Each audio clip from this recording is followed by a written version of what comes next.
Welcome, everyone. I'm Sandra Bargman. A few years ago, I wrote and performed a solo show called The Edge of Every Day, which was an exploration of the rough edges and contradictions we all face and grapple with.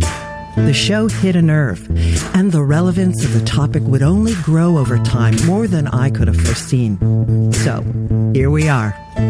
Real talk with real people, sharing stories and perspectives that spark provocative invitations to leap out of what's safe, on the edge of every day. Thanks for listening.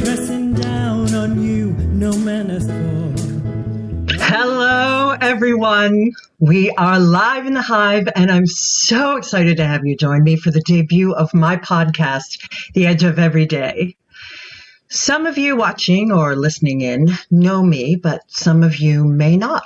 You may be tuning in because you're a fan of Talk Radio NYC, or you may be intrigued by the title of this podcast, or you may be a fan of our guest. In any case, I just wanted to take a moment during this first episode to introduce and share a little bit about myself, since it's the first podcast, set the tone for what you can expect each week. So I'm originally from Pittsburgh, and I now live in both NYC and the Catskill Mountains, and that's where I'm tuning in from now.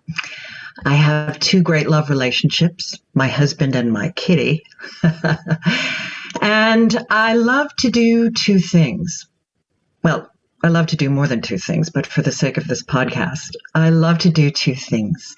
And these two things that I love to do are to tell stories and to listen deeply.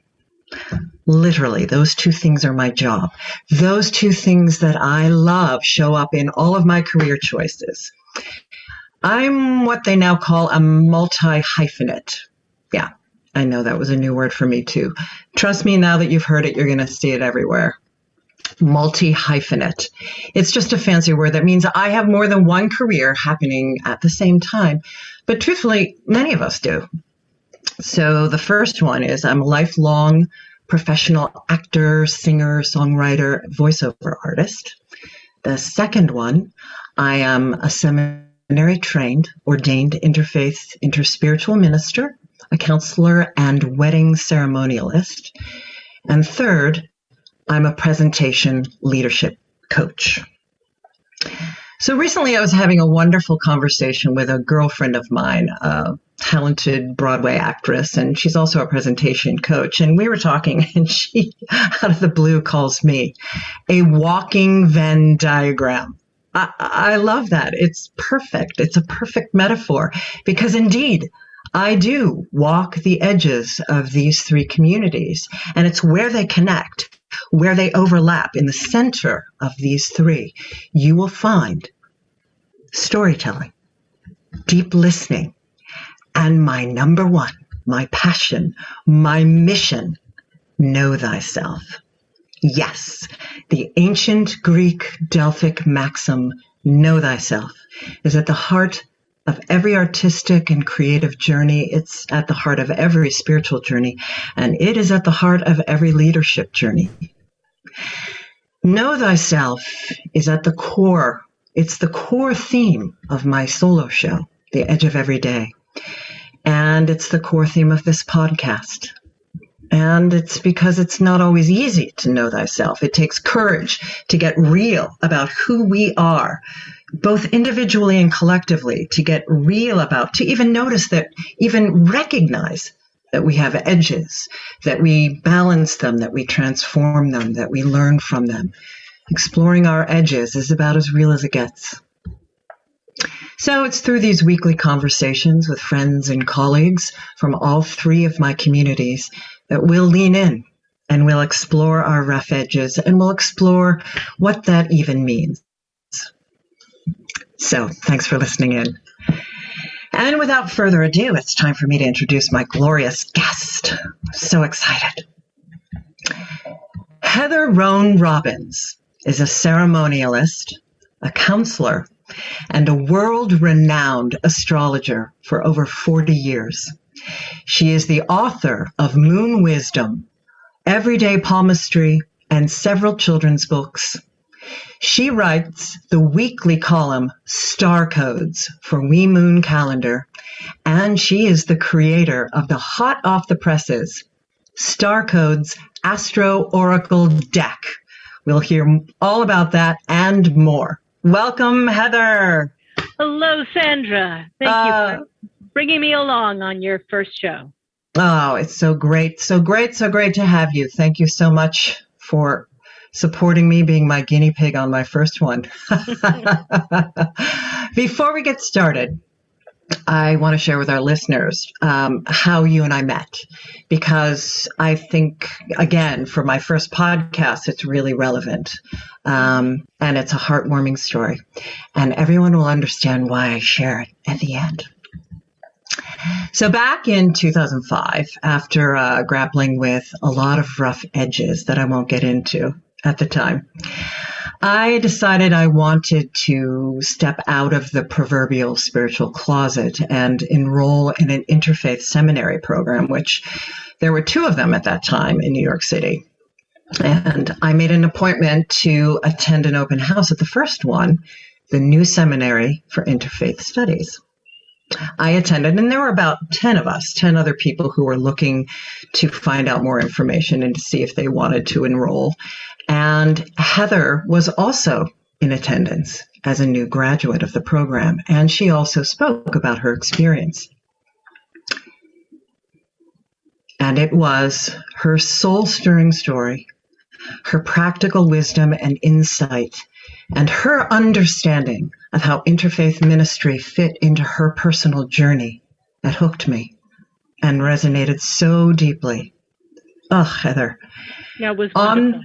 And then so we true. met for tea and talked for about 3 hours about just that subject. How to take your spiritual search and be of service with it and deepen it and encourage other people in their questions. And Totally. What we loved about this path is it's non-directive. It's not about telling people what to think or feel, but helping them explore how spirit speaks to them. Absolutely. And literally, Heather, it was on that moment. It was after listening to you that, when we had that talk, I was already in, but it was on that moment that I decided I would look no further, that I was going to enroll in the new seminary as soon as possible. And in fact, I think it was you that did that interview as well. And that I asked you to be my mentor and champion through my seminary journey, which of course you did. And that seminary journey changed my life. And it was in seminary where the idea for my company was born. If I'm not a part of any organized religion, I may love this journey and I may love studying them, but where am I going to go for an expansive experience? And clearly was the theater, and Sacred Stages was created. And it was under the umbrella that Sacred Stages that I produced my solo show, Edge of Every Day, and the concepts that were put forth in that show propelled the desire to have this podcast and share these conversations. And so, Heather, here we are. Amazing. You hold a very dear space in my journey. Thank you again for being here. Thank you. It's always such an honor to walk with people in their journeys. Amen, amen. It is indeed. So let's dive in. I've heard you say that astrology was a childhood passion, which is mind-blowing. That's mind-blowing. The other kids are out, playing kickball, and your passion is astrology. So tell us, what was your family life like? It was so bizarre. And how did you discover this? Well, before I discovered astrology, I was fascinated by mythology. And I collected fairy tales and mythos from all around the world. Yeah. And around 11, I began to put these pieces together. And I did my first astrological calendar, breaking up the months into astrological sun signs, and then started noticing where everybody came from. Now, the family joke, as I've mentioned, is that my father was an abstract mathematician. My mother was a psychiatric nurse. You put them in a blender, you get an astrologer. They didn't believe me on that.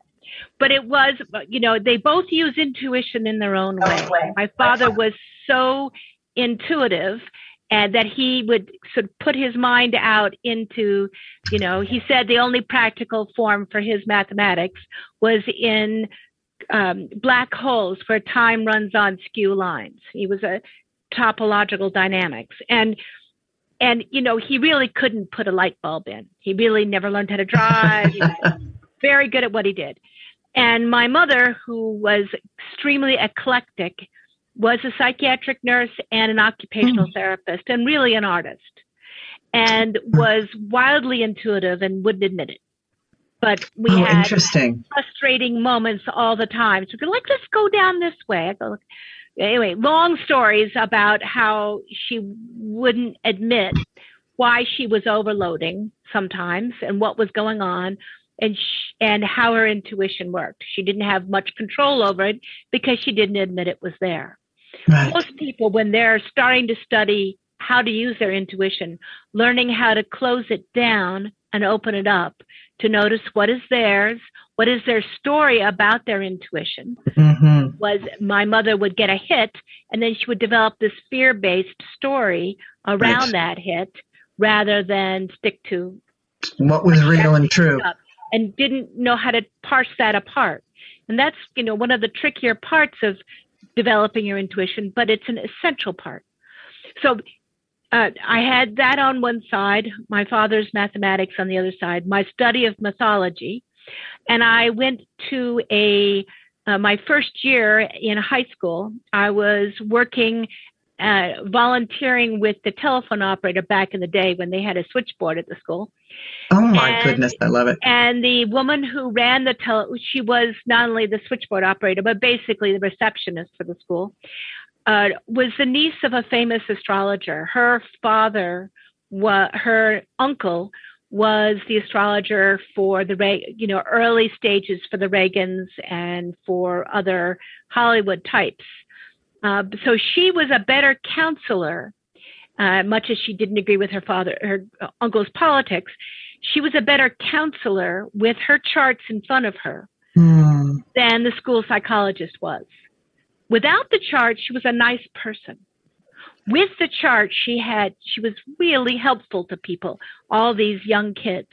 And I was with her one day when she said, "Oh, I'm a little worried about the transits at the moment." I go, "Oh," she said, "Yeah, they're a little dangerous." And I saw her stop two teachers in the hallway and go like, "Hi, could you be a little careful this weekend?" I said, "Sure." One was an elderly man, the drama teacher, who died of a heart attack on stage that weekend. And the other one was a younger man who fell down and broke an arm. And I said, "Tell me all you know. Come on." And so I pumped her for information for the rest of the year. That was 14. I went home with several major astrological books, including an ephemeris, which is where you look up all the planets, and started watching everybody I met and going, "Oh, when was your birthday?" And then looking at the planets and then watching them to see how they exemplified what I saw in the charts. That was 15. And then I went on from there. So I started early. I took it on. I started doing charts professionally in my early 20s. Before that, I had done human resource work, which gives you a chance to know every chart in the business, and did that on and off in those early years, using my astrology without necessarily owning it. And then I began to came out of the star closet. Yeah. Interesting. It's so fascinating to me, and this is in alignment with one of the questions I want to ask you later on, that your mother did not own her power. And that there was a passing on of a skill that you could bring forward and live out for the lineage. That gets into, I want to talk with you about your astrological work with the lineages of people. But we're going to take a short break, and we'll come back to that when we come back after our break. Wonderful. Are you a business owner? Do you want to be a business owner? Do you work with business owners? Hi, I'm Stephen Fry, your small and medium-sized business or SMB guy. and I'm the host of the new show, Always Friday. While I love to have fun on my show, we take those Friday feelings of freedom and clarity to discuss popular topics on the minds of SMBs today. Please join me and my various special guests on Friday at 11 a.m. on talkradio.nyc. Are you a conscious co-creator? Are you on a quest to raise your vibration and your consciousness? I'm Sam Leibowitz, your conscious consultant, and on my show, The Conscious Consultant Hour, Awakening Humanity, we will touch upon all these topics and more. Listen live at our new time on Thursdays at 12 noon Eastern Time. That's The Conscious Consultant Hour, Awakening Humanity, Thursdays 12 noon on talkradio.nyc.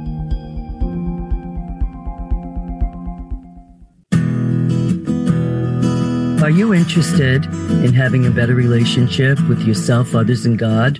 Greetings. I'm your host, Dr. George Andow, for the show A Journey Through into Awareness. On my show, we journey into the awareness that the mind of God is the true seat of our personal consciousness. We join together each Monday at 7 p.m., so tune in on Talk Radio NYC. You're listening to Talk Radio NYC. Uplift, educate, empower.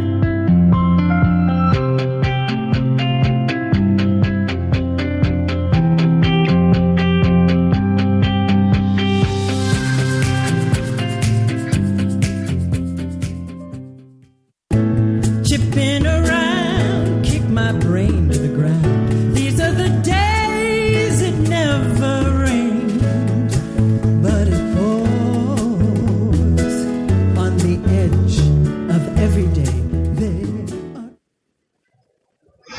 And we're back. So I'll need you to unmute. Oh, you got it. So the lineage, your work with, you worked in a family counseling establishment, and you worked through lineage issues. Expand on that for us, please. Oh, that was fascinating. I was the staff astrologer for a group of family therapists in southern New England for about 9-10 years, and they oversaw my work. And they. What does that mean? I had them. I had my own business practice, but with their clients, they would supervise my work, give me feedback, and bring me in when we had specific issues to work through. So I had their feedback educating me on the psychology and the layers. And they had the charts of people going back 2, 3, 4 generations. So we could see repeating family patterns.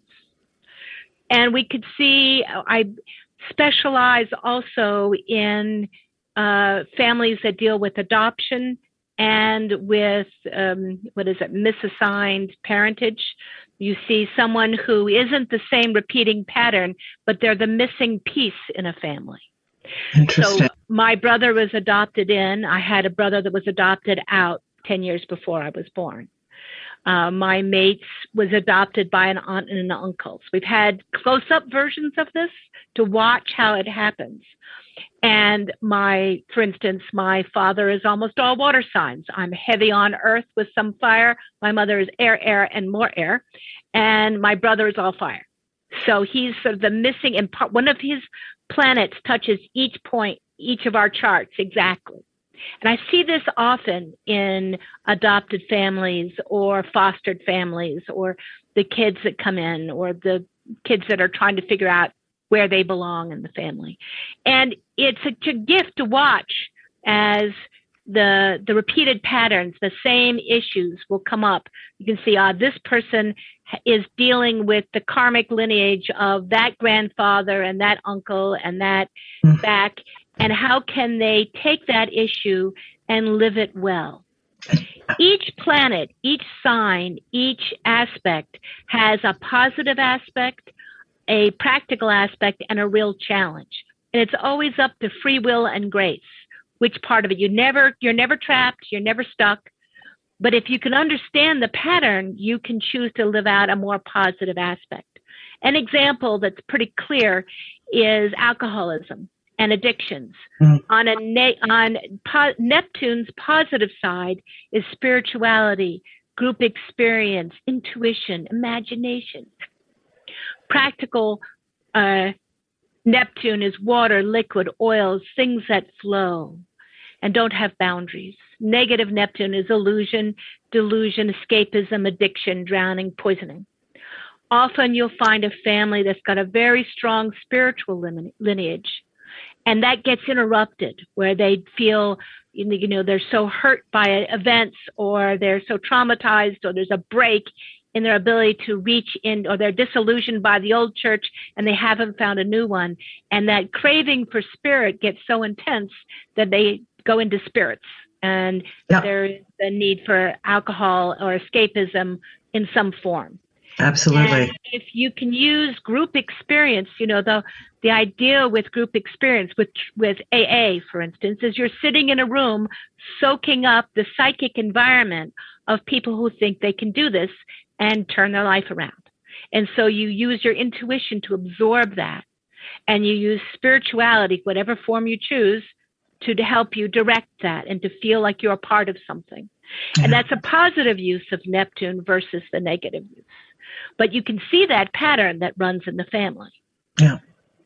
I have a song called They Don't Call It Spirits for Nothing that talks about that very thing that, I poke fun at it, but the undercurrent is all about how we use spirits to have some sort of spiritual relationship with the world at large and the universe, the cosmos. Wow, that's fascinating. So you touched on also something that, and also that work, the edge, the balancing of the light and the dark, that is the definition of the edge of every day. Mm-hmm. That indeed. Mm-hmm. So one of the things that I love about you is that your practical, straightforward, and grounded insight that you share. And it's a real approach. It's an antidote to this propensity that I find in the spiritual world. And I know that I've mentioned this to you in the past, this propensity to only focus on, and this is as a result of what you said about focusing on both the light and the dark, is that in this preciousness in the spiritual community that is all about the light, and this willful positivity, and as Jeff Brown calls it, this toxic positivity. The toxic bypassing. Yeah, the unwillingness, the resistance to seeing some of the darker, more shadowy aspects of who we are, the parts of ourselves that we are ashamed of, or the lineage is ashamed of, that does not want to deal with. Yeah, and that, I lived in Santa Fe, New Mexico for quite a while, and I loved it dearly before I came to New York, just in time for 9/11. But in that time, we used to say, why did the Santa Fe cross the road? And the answer was because they were channeling the chicken. That the idea that you could. They were down with these guns. Channeling the chicken. That there was the lavender people were a bit much. That I was considered a very grounded person there, which is funny for an astrologer, and I still. But it was that I could see both sides of that. What happens if you really grounded in your environment, because, New Mexico offered mountains and earth and realness, but it also created situations where whole groups of the populace were in that lavender world and not dealing with the grit. And that they're both sides of the same coin. And really, we cannot separate that out. Do you find that in your sessions, your astrological sessions, that comes up a lot? Do you find with your clients that there's a resistance to, they want to just hear about the good stuff, and there's a bit of resistance to some of what we might call the shadowy aspects of? They don't tend to work with me. I can see that. People come to me when they've got a problem. They're ready to get real. Not always, but they're saying something hurts or something is uncertain, or I'm trying to understand this relationship and there's grit in it. Yeah. Help me understand that grit so that we can live it another way. Yeah. And not saying anything is bad, but how can it be transformed? Right. And what I do see is what really gets me in spiritual practice, and we know this as ministers, is when someone says, "Oh, that's why you have cancer. You have bad thoughts." Oh, dear Lord. And what I see is they use this to distance themselves from their own anxiety around it. And they're trying to create, instead of, I have no idea why. The honesty is, we have no idea. This is not why. We're not talking causality. Yes. We can say, how can we use this experience for you to understand, to know yourself? Yes, how to know thyself and grow and transform. Right. This experience. We're not talking cause. We don't know how many lifetimes, what's going on in the universe, what's happened, but we can talk about how to use this moment and this experience, not why it happened, but how can we use it? And I'd see that key piece is how are you using spiritual? Yes, and this goes very hand in hand with a question I have. And I love that you call yourself choice-based astrologer, because, and I'm sure it has a lot to do with, perceptions about astrology and how to dispel them. And so can you elaborate? You're basically saying that right now. You're elaborating beautifully that choice-based being, we have all of these, that you lay out the choices. We always have choice how we use. We say that you can't tell the difference between a surgeon and a murderer's chart. It's how they choose to use that ability to cut. If you look at Albert Schweitzer's chart, he has one of the most difficult charts, but he was difficult. He used his difficulty in refusing to let people die of leprosy in Africa. After he had challenged the Nazis and made Germany too hot for himself, he went and dealt with lepers, and it took on a real positive challenge. Positive, yeah. Right. So it's, again, how can you redirect that same energy and serve it well? There's an expression that I heard many years ago that fits in astrology, that your genius is found in your bad habits. Your bad habits are found in your genius. Perfect. And I think of my old part pit bull who had jaws that could chew through anything, that saved the family from bad guys twice.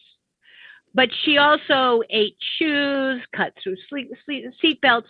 That was her genius and her bad habit. How many singers choked? How many, lost their voices. Yes, indeed. We have to watch those places that are our nexus of gift. And astrology can help you map that and what's the positive use of the very things that are getting you in trouble. If someone is bossy and tells everybody in their family what to do until no one can stand them, they have great executive ability. Put them someplace where that is needed. And they can make the trains run on time. It's like how do you find a positive use for that? And you have people own the fact that this is a gift of theirs and they have to use it carefully. Yeah, and have to use it wisely and channel it into proper tracks and proper avenues. Mm-hmm. Well, you touched on something that I want to get into. We've got to go to a break, but I want to next touch on to how you came to New York City and what quite literally exploded in your world when you arrived. Okay. When we come back. Howdy, I am Joseph Franklin McElroy, host of the new podcast, Gateway to the Smokies. It airs on talkradio.nyc every Tuesday night from 6 p.m. to 7. Every episode is dedicated to memorable experiences in the Great Smoky Mountains National Park and surrounding areas. This show features experts and locals who will expound upon the richness of culture, history, and adventure that awaits you in the Smokies. Tune in every Tuesday from 6 p.m. to 7 on talkradio.nyc.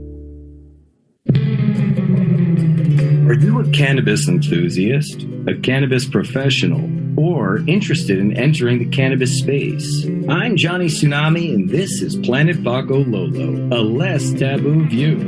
On our show, we will discuss the cannabis world through the perspective of various cannabis professionals. Tune in every Thursday evening, Eastern Standard Time, 6 p.m., Talk Radio NYC, Planet Paco Lolo, a less taboo view. Are you passionate about the conversation around racism? Hi, I'm Reverend Dr. TLC, host of the Dismantle Racism Show, which airs every Thursday at 11 a.m. Eastern on talkradio.nyc. Join me and my amazing guests as we discuss ways to uncover, dismantle, and eradicate racism. That's Thursdays at 11 o'clock a.m. on talkradio.nyc. Are you a small business trying to navigate the COVID-19 related employment laws? Hello, I'm Eric Sauver, employment law business law attorney and host of the new radio show, Employment Law Today. On my show, we'll have guests to discuss the common employment law challenges business owners are facing during these trying times. Tune in on Tuesday evenings from 5 p.m. to 6 p.m. Eastern Time on talkradio.nyc. You're listening to Talk Radio NYC at www.talkradio.nyc. Now broadcasting 24 hours a day.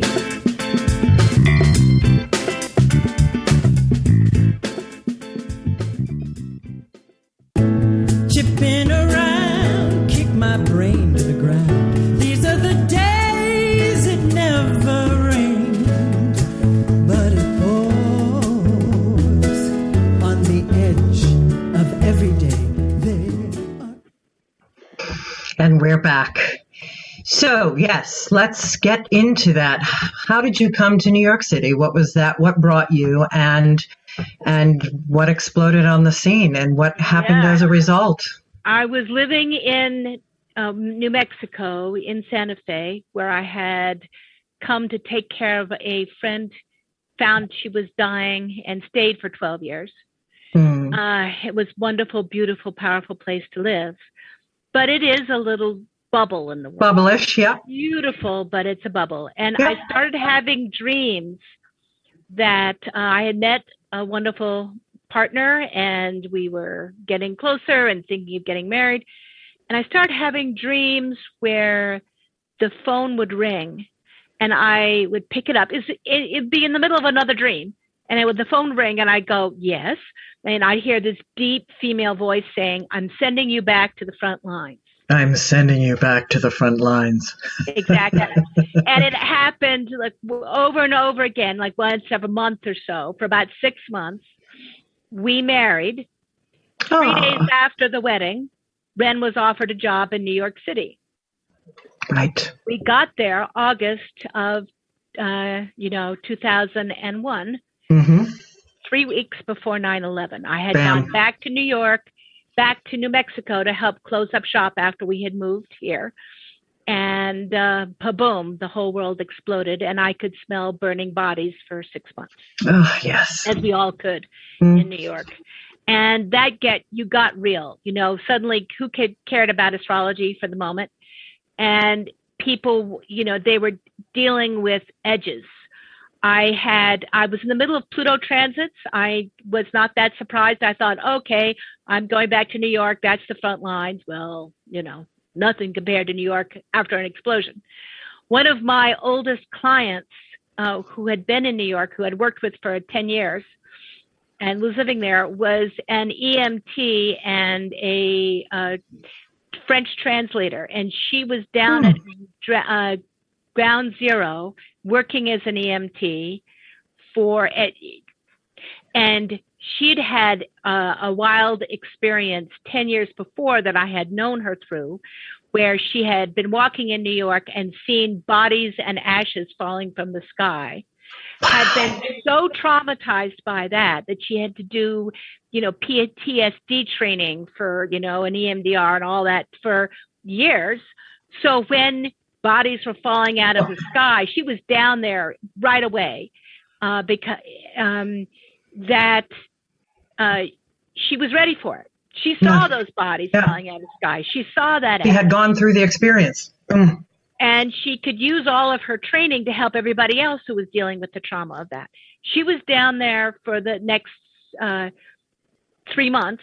Yes. And she was translating for the French dog search and rescue team that had come in. And so, as well as taking care of people down there, she was part of, they got one person alive out of the mess after it fell in. And she was the EMT, one of the two people stabilizing that person while they got them out. So every night, only thing I could do to help was to give her a place to tell her story. So every night she would call me and tell me about the body parts she found or what was going on or what had happened. And it gave me, a chance to serve at a time when, but you need more tools for that.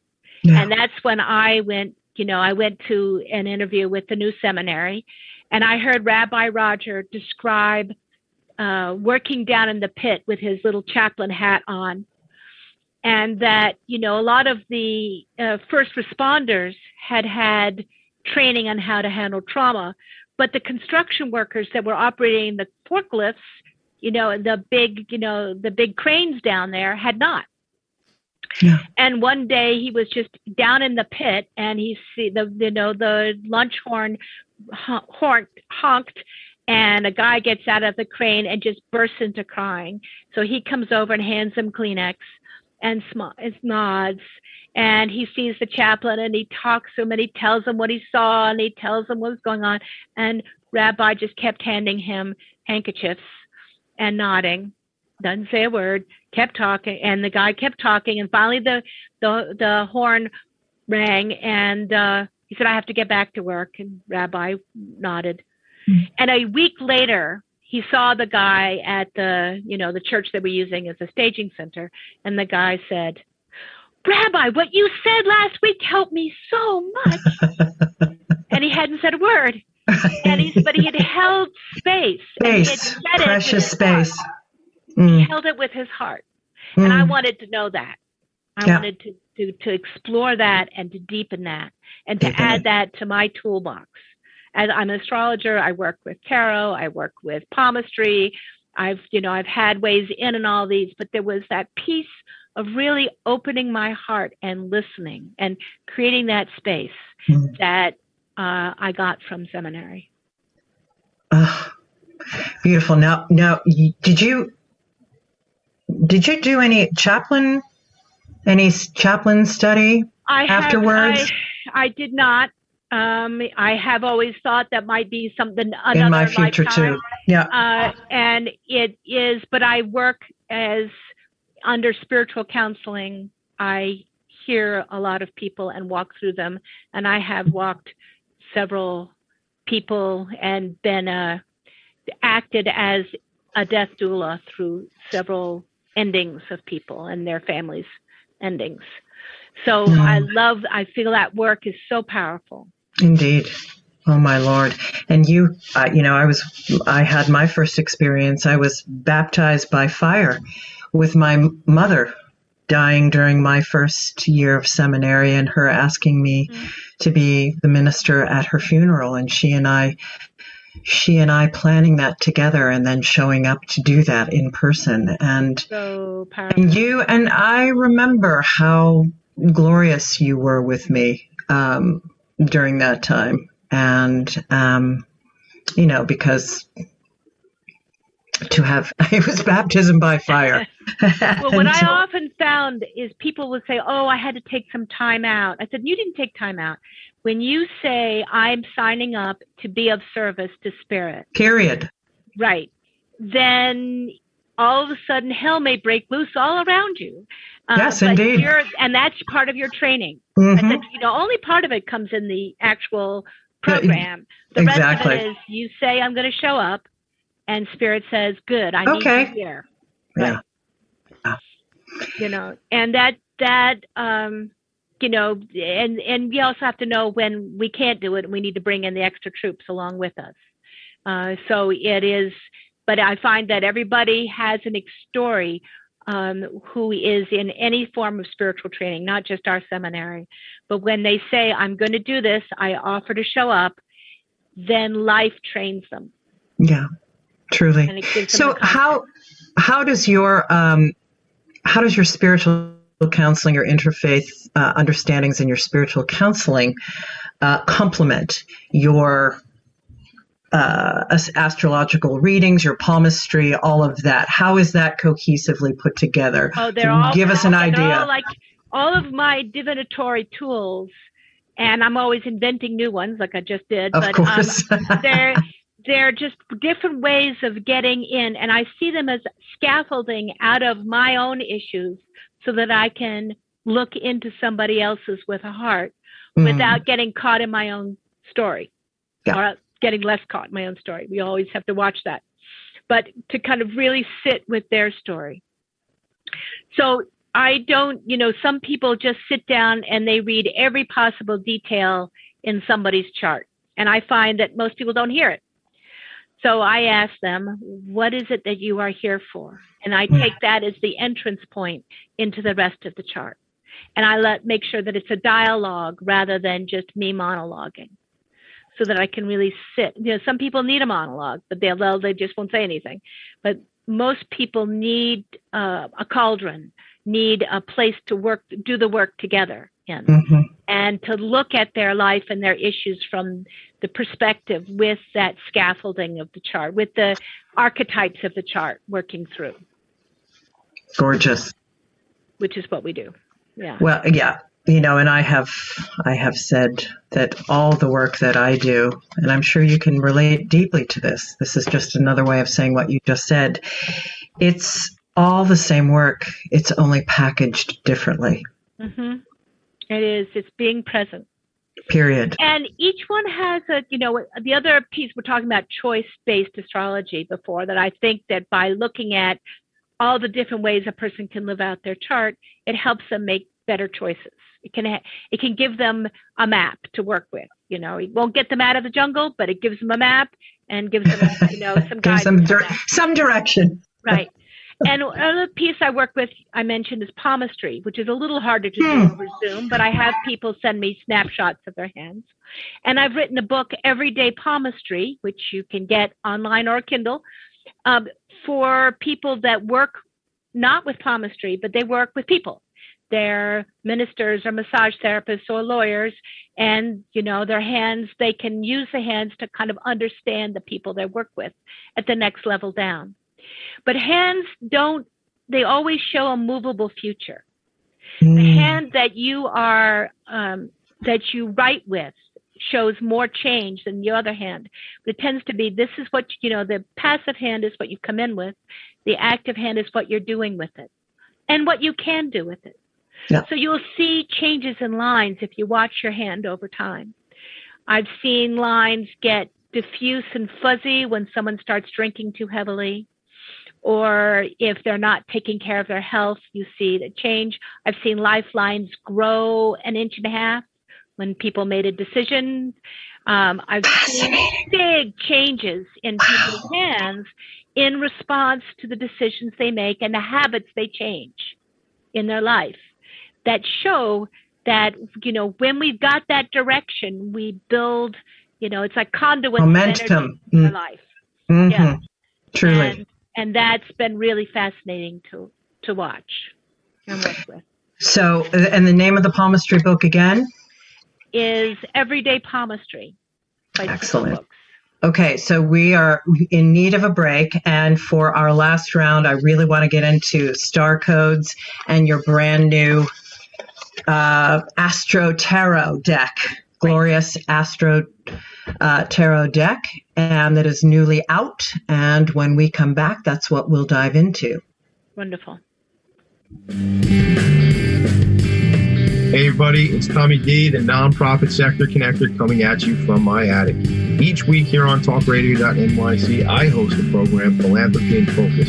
Nonprofits impact us each and every day, and it's my focus to help them amplify their message and tell their story.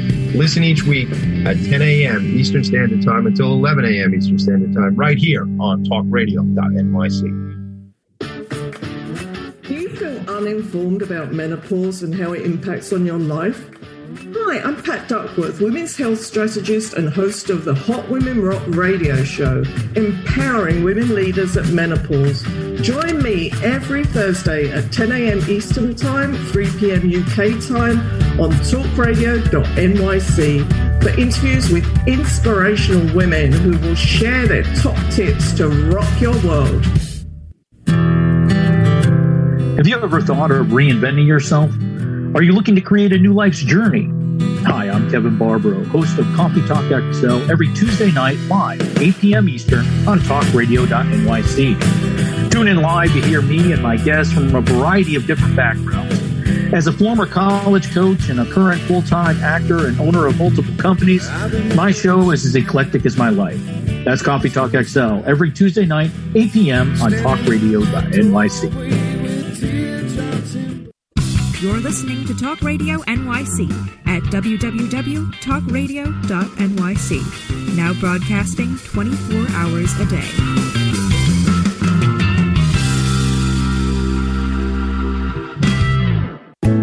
Chipping around, kick my brain to the ground. These are the days it never rained, but it pours on the edge of every day. And we're back. So I'm going to start this last round with a Krishnamurti quote. One is never afraid of the unknown. One is afraid of the known coming to an end. So that's our ultimate edge, the fear of change, this understanding that we're not that, thanks to COVID and thanks to our political landscape. We're not that anymore, but we're not yet that. Mm-hmm. So we're in this liminal space of not knowing. And as you know, all those of you listening in, we are not comfy. We are little control freaks. We're not comfy with not knowing. And so that's very true. So I want to talk to you about your new deck. I want to talk to you about Starcodes. How can we use these gorgeous tools after you tell us all about them to explore these edges in our political and life landscapes? I do an article on medium.com and wemoon.com and on my Facebook page called Starcodes, which I've been doing for 30 years, talking not about the astrology of your sign, but what's the astrological weather for the week ahead, and how can you best use it? How can you roll with what's happening? And then I get to look back at the end of the week and see what happened and correct myself, which has been really fascinating for 30 years. Oh, I'm so sure. And so recently I thought it's not really a tarot deck as much as an oracle deck, which means you pull 1 to 3 cards and read them. Mm. And I worked with a wonderful, for instance, this is Capricorn, and this is Pisces, and this is the 10th house, which is the first card I pulled for you, which talks about the profession and where you're going and the time that we're climbing. And as you read in my little book, which talks about the gift, the challenge, and the practical aspect of each of these planets, each of these signs, there's 56 cards. And it's all the aspects, the astrological, whether the sun is active or quiet, all of these different pieces. You, just by using the deck and the book, you learn the astrological terms, which you could then apply back to your natal chart if you ever want to learn astrology. Right. Or you can just pick a card. What I found is often very helpful when you're at a crossroads is to pick 1 or 2 cards for path A, and then 1 or 2 cards for path B. And love that. One feels like, which one do I want to step towards? Now, we talked about that on not the end of knowing. We're at an unusual time, and all of us astrologers looked at 2020 going, "Ay, what's going to happen then?" And we thought invasion, but it wasn't invasion. It was just microbial. Saturn opposed Pluto originally. It happens. There are 2 cycles. Saturn takes almost 30 years to go around the zodiac. Pluto takes 240 years to go around the zodiac. So they catch up to each other every so often. They opposed each other right on America's ascendant and descendant when 9/11 happened. And we saw this breakdown. Pluto is, death and rebirth. Saturn is structure. They conjunct for the first time in Capricorn, in Saturn's own sign, just as COVID was starting to happen, and for the first time since Martin Luther challenged the Catholic Church back, and that's a breakdown of old structures. And so we broke down Saturn when Pluto conjunct with Jupiter. And when Pluto and Jupiter's lots of, Pluto is death and rebirth, when they conjunct the 3 times that year within this Pluto-Saturn conjunction, those were the 3 peaks of the death toll here in America. Now they're still cooking, and they're still challenging us to finish up and change this work. Saturn squared Uranus, which is change in business. We've been this year 3 times it's happened, and the last pass is between now and Christmas, where I said, just use a pencil in your calendar because you don't know what's going to happen. Keep that eraser ready because everything keeps changing. The clutch is in. We are in metamorphosis. And as much metamorphosis as a caterpillar is becoming a butterfly. We don't know where we're going, but we've had the opportunity. We can use it as an opportunity to make this work better. Saturn conjunct Pluto in Capricorn brought out the dictators around the world. It's asking us what is the best use and what is the worst use of power. That's electrical power, political power, personal power. What in the face? Pluto always says, in the face of life and death, why are you here? And he wants you to have a good answer. So that Pluto, it's not a rhetorical question. It's not telling you, it's like to have a reason to be alive. And that aspect, which was so intense for the last couple of years, you can feel it on the people that it got a little too close to.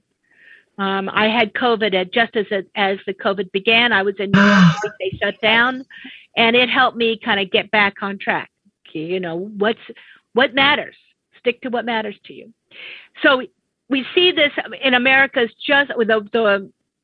the globe is just coming out of these series of upheavals starting right after the new year. And it began to kind of feel a rebirth of the new forms and the new structures. Now, as Pluto goes through a sign, it brings whatever that is focused on to the edge of life and death. And we saw it go through Scorpio as we had savings and loan and AIDS epidemic, transforming how we handle other people's resources, their body, their money. Pluto went into Sagittarius, and we saw a transformation of politics, of spirituality. That's where all the the religious wars started to really heat up there for a while. But we also saw at the beginning of Pluto in Sagittarius is about speaking the truth and seeing the world as a bigger place. It's about the natural world and our philosophical edge. So at the beginning of Pluto in Sagittarius, no one believed in climate change. At the end of it, almost everybody believed. Pluto then went into Capricorn just at the beginning of the Obama era, as the sun got very quiet, so everything sort of slowed down. But it was about let's look at how we use power. That's how we handle political power, and we have revolutions to make. And it kind of started to take off, and then the sun got quieter than it has for centuries.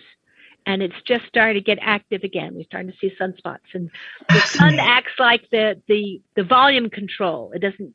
It just when the sun is active, politics is active. People are looking for new answers. When the sun gets very quiet, it's a very artistically rich time, but it's hard to get political change moving.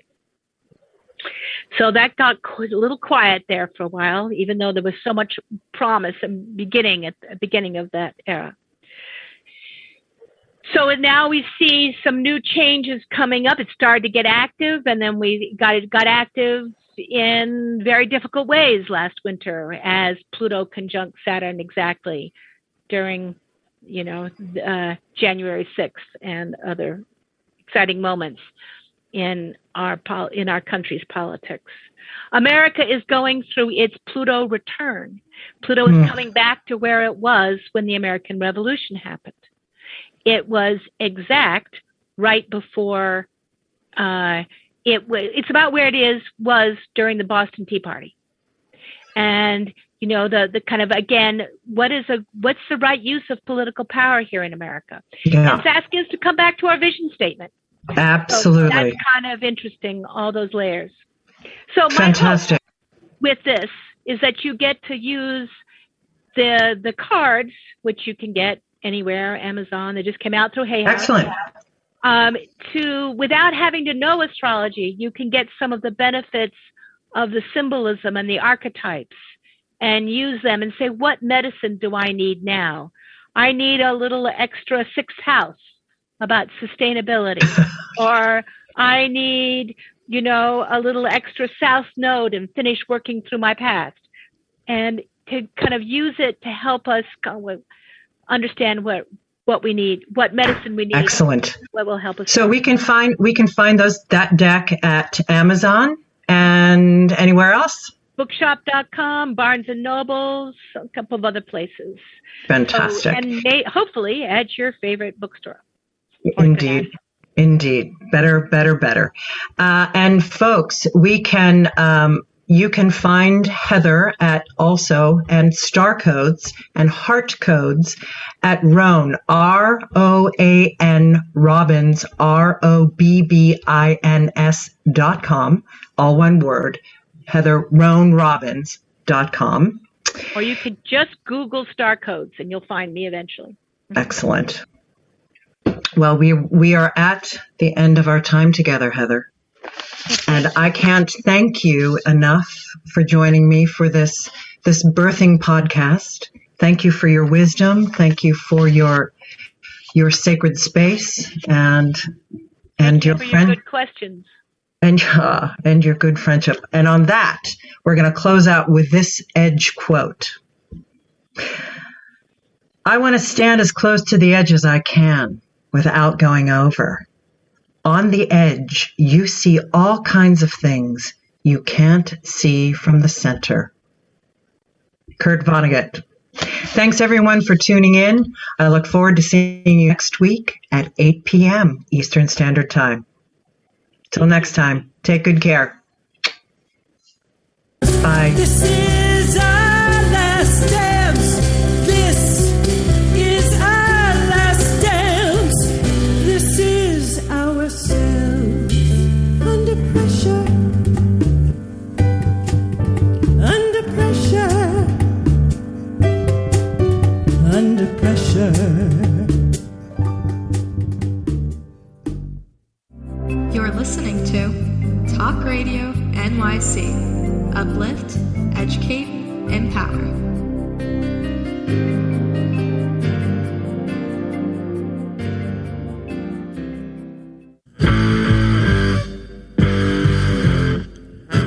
Do you run or are ready to open your own business? Hi, I'm Jeremiah Fox. I've been operating and opening small business for the last 25 years, and I'm the host of the new show, The Entrepreneurial Web. Tune in every Friday at noon Eastern Time for insights and stories on the nuances of running small business right here on Fridays at noon, talkradio.nyc. Are you a conscious co-creator?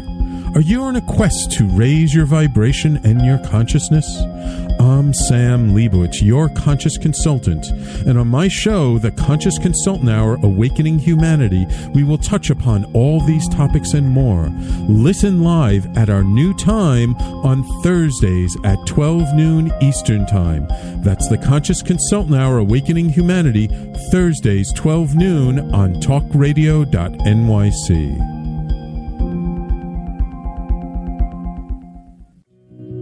Did you know that nearly 1 in 5 adults in the U.S. battles mental illness? Hi, my name is Albert Daba. I'm the host of the show Extra Innings. Extra Innings, I discuss the topics of wellness, mental health, and the experience of surviving multiple suicides within my family. Listen live every Monday at 6 p.m. Eastern to Extra Innings for discussions with sports figures, artists, mental health professionals, and many others. That's Monday at 6 p.m. Eastern on talkradio.nyc. In a post-COVID world, you may have many unanswered questions regarding your health. Are you looking to live a healthier lifestyle? Do you have a desire to learn more about mental health and enhance your quality of life? Or do you just want to participate in self-understanding and awareness? I'm Frank R. Harrison, host of Frank About Health, and each Thursday, I will tackle these questions and work to enlighten you. Tune in every Thursday at 5 p.m. on talkradio.nyc, and I will be Frank About Health to advocate for all of us. I am Joseph Franklin McElroy, host of the new podcast, Gateway to the Smokies. It airs on talkradio.nyc every Tuesday night from 6 p.m. to 7. Every episode is dedicated to memorable experiences in the Great Smoky Mountains National Park and surrounding areas. This show features experts and locals who will expound upon the richness of culture, history, and adventure that awaits you in the Smokies. Tune in every Tuesday from 6 p.m. to 7 on talkradio.nyc. You're listening to Talk Radio NYC. Uplift, educate, empower.